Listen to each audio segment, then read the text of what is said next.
Nama saya Ririn Helda dari kelas Tajam MBN 2135 10631. Di sini saya sudah menyimak materi dari YouTube. Di sini saya akan mencoba menjelaskan materi pengenalan tentang HTTP. Nah, HTTP itu singkatannya adalah Hypertext Transfer Protocol. Jadi HTTP ini merupakan protokol untuk melakukan transmisi hypermedia dokumen seperti HTML, JavaScript, CSS, image, audio, video, dan lain-lain. HTTP ini awalnya didesain untuk komunikasi antara web browser dan web server, namun saat ini sering juga digunakan untuk kebutuhan lain. Jadi, client server ini HTTP mengikuti arsitektur klien dan server. Klien ini mengirimkan HTTP request untuk meminta atau mengirim informasi ke server, dan server membalasnya dengan HTTP respon dari HTTP request yang diterima. Bisa dilihat di sini ada diagram client server yang dimana klien itu mengirimkan HTTP request ke server, sedangkan server ini mengirimkan HTTP respon ke klien. Selanjutnya, HTTP ini didesain untuk menggunakan bahasa yang mudah dimengerti oleh bahasa Indonesia, seperti get, post, part, delete, hit, dan option. Stateless itu adalah HTTP merupakan protokol yang stateless. Artinya, setiap HTTP request merupakan request yang independen, tidak ada keterkaitan atau hubungan dengan HTTP request sebelum atau setelahnya. Hal ini dilakukan agar HTTP request tidak harus dilakukan dalam sequence, sehingga klien bisa melakukan HTTP request secara bebas tanpa ada aturan harus dimulai dari mana. Jadi ketika kita membuka suatu website, kita tidak perlu harus mengkategorikan seperti ini duluan atau dia di akhir. Itu tidak perlu karena dia tidak ada keterkaitan atau hubungan. Selanjutnya itu adalah session. Jika HTTP ini merupakan protokol yang stateless, bagaimana dengan session? Misalnya nih, klien harus login terlebih dahulu sebelum berinteraksi. Untuk menangani permasalahan seperti ini, HTTP itu memiliki fitur yang bernama HTTP cookie. HTTP cookie memaksa klien menyimpan informasi yang diberikan oleh server. HTTP version spesifikasi HTTP selalu diperbarui. Saat ini kebanyakan web berjalan di HTTP 1.1 atau HTTP 2. HTTP 2 ini mulai hadir sekitar tahun 2015 saat sudah banyak diadopsi oleh semua website di dunia. HTTP 1.1 versus HTTP 2 merupakan HTTP 1.1 ini merupakan fallback protokol di mana web browser secara default akan melakukan request menggunakan HTTP 2 jika web server tidak mendukung. Maka web browser akan melakukan fallback ke protokol HTTP 1. Secara garis besar, spesifikasi HTTP 2 ini sama dengan HTTP 1.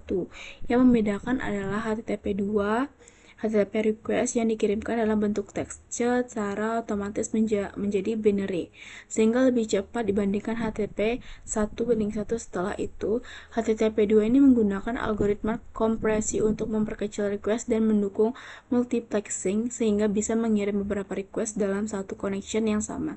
Dari sisi pembuatan aplikasi, tidak ada perbedaan. Semua ini biasanya sudah diurus secara otomatis oleh web server yang kita gunakan.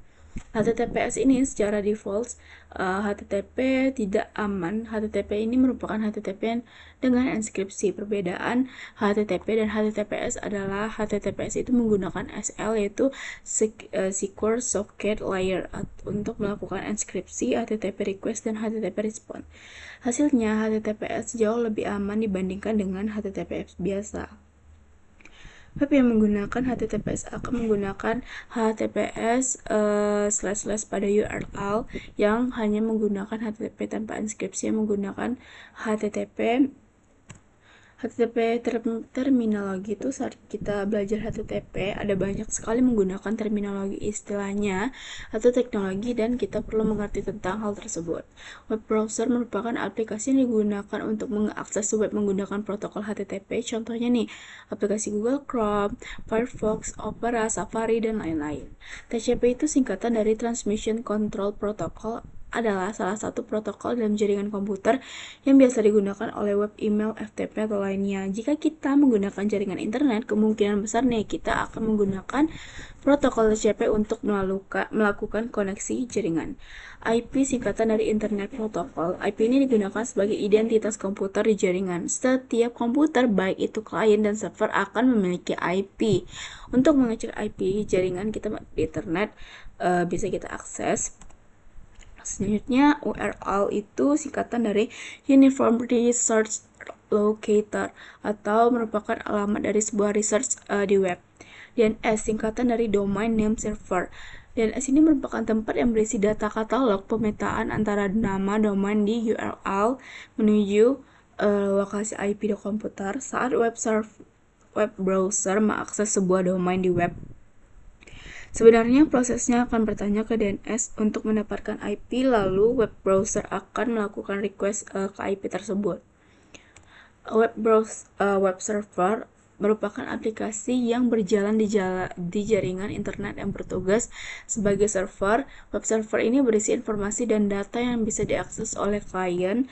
Web server akan menerima request dari klien, membalas request tersebut berupa informasi yang diminta oleh klien. HTTP flow. Bagaimana alur kerja HTTP? Dalam HTTP biasanya nih terdapat dua pihak yang terlibat, yaitu seperti klien dan server. Klien akan mengirimkan request dan server akan menerima request membalas dengan respon. Server merupakan sebuah komputer di mana semua informasi disimpan pada komputer tersebut. Komputer server ini biasanya menjalankan aplikasi web server agar bisa menerima protokol HTTP. Nah, ini adalah bentuk diagram HTTP flow yang dimana di dalam server adanya web server dan data. Klien, di mana klien ini adanya klien dan server, di mana klien ini berisi dengan web browser, sedangkan server itu adanya web server dan data. Request, klien akan mengirim request ke server dalam bentuk HTTP request. HTTP request berisikan informasi seperti lokasi, research, data yang dikirim jika ada. HTTP request akan diterima oleh server. Selanjutnya, server akan memproses request yang diminta oleh klien tersebut.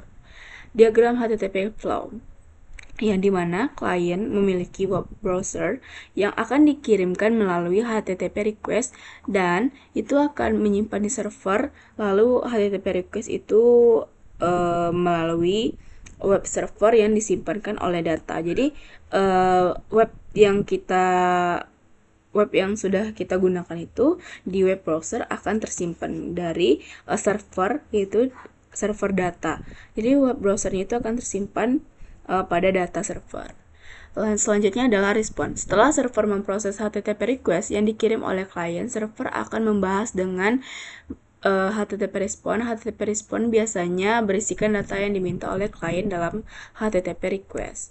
Diagram HTTP flow, klien memiliki web browser yang dikirimkan melalui HTTP request yang diterima dengan web server. Lalu web server itu memindahkan data melalui data server. Selanjutnya web server memberikan respon, yaitu HTTP respon kepada web browser di klien. Browser network tools untuk mempermudah melihat apa yang dilakukan di belakang web browser. Biasanya nih web browser memiliki fitur network tool. Contohnya di browser seperti Google Chrome, Firefox sudah memiliki network tool. Dengan network tool, kita bisa melihat semua detail HTTP request dan HTTP respon yang dilakukan oleh klien dan server.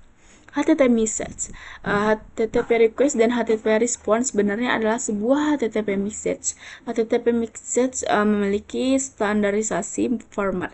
Dengan demikian, jika kita ingin membuat klien dan server sendiri, sebenarnya bisa kita lakukan asal kita mengikuti standarisasi format HTTP message. Nah, ini adalah message untuk request, yang dimana post itu adalah start line, yaitu login HTTP 1.1. Headernya itu ada host, connection, accept, user agent, content type, dan content ledge. Space-nya itu space, content, dan password. Passwordnya itu adalah body-nya. HTTP message itu untuk respon, ada start line, ada header, ada body, sama seperti tadi, ya, di mana body untuk respon ini adalah status. Nah, jadi itu saja yang dapat saya jelaskan. Saya akhiri. Assalamualaikum warahmatullahi wabarakatuh.